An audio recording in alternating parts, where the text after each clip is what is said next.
Hello friends, welcome back to my channel.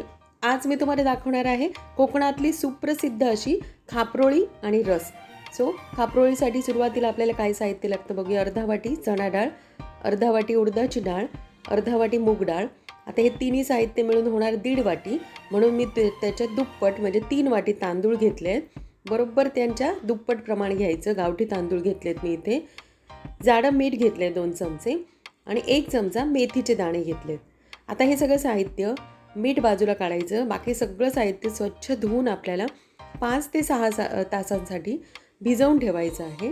त्याप्रमाणे मी हे स्वच्छ धुवून इथे भिजवून ठेवले आणि 5 ते 6 तासाने आपण बघू शकता हे सगळं मस्त भिजून आलंय।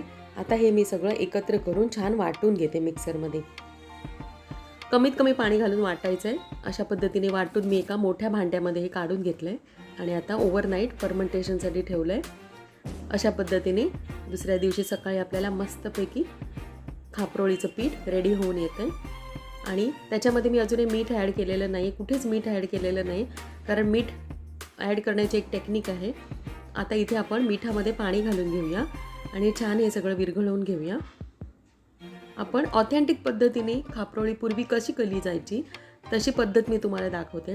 याच्यामध्ये ऑफकोर्स तुम्ही व्हेरिएशन्स करू शकता तुमच्याकडे असलेल्या अवेलेबल गोष्टींमध्ये। आता हे खापरोळीच्या पिठामध्ये अजिबात मीठ घातलेलं नाही आहे आतमध्ये। आता असा मी जाड भिडाचा तवा घेतला आहे मुद्दाम, तो खोलगट असावा। पूर्वी फुटलेल्या मडक्याचा खालचा बॉटमचा भाग असायचा, त्याला खापर म्हणायचे। त्याच्यामध्ये ह्या पोळ्या काढल्या जायच्या म्हणून याला खापरोळ्या म्हणतात। आता आपण या भिडाच्या तव्यावर मिठाचं जे पाणी आहे ते शिंपडून घ्यायचं आहे। अशा पद्धतीने शिंपडून घ्यायचं आहे आणि आता खापरोळीचं पीठ जे आहे ते आपल्याला याच्या खोलगट भागामध्ये घालायचं आहे। खापरोळ्या ह्या जाडच असतात, त्याच्यामुळे पसरवायचं नाही आहे जास्त हे पीठ घालून। अलगद अगदी थोडंसं त्याच्यावरून फिरवून घ्यायचं डाऊन, बस। आता ही खापरोळी आपण मस्तपैकी ह्याच्यावर झाकून ठेवूया। झाकण ठेवायचं आहे त्याच्यासाठी आणि हे सगळं आपल्याला मंद गॅसवर करायचं आहे। याला कुठेही आपण तेलाचा वापर केलेला नाही आहे, आपण बघू शकता। एक थेंबसुद्धा तेल न घालता आपण लोखंडी आणि भिडाच्या तव्यावर या खापरोळ्या काढायच्या आहेत। खरपूस भाजल्या जातात। हे बघा मस्त त्याला जाळी पडली, आपण बघू शकतो।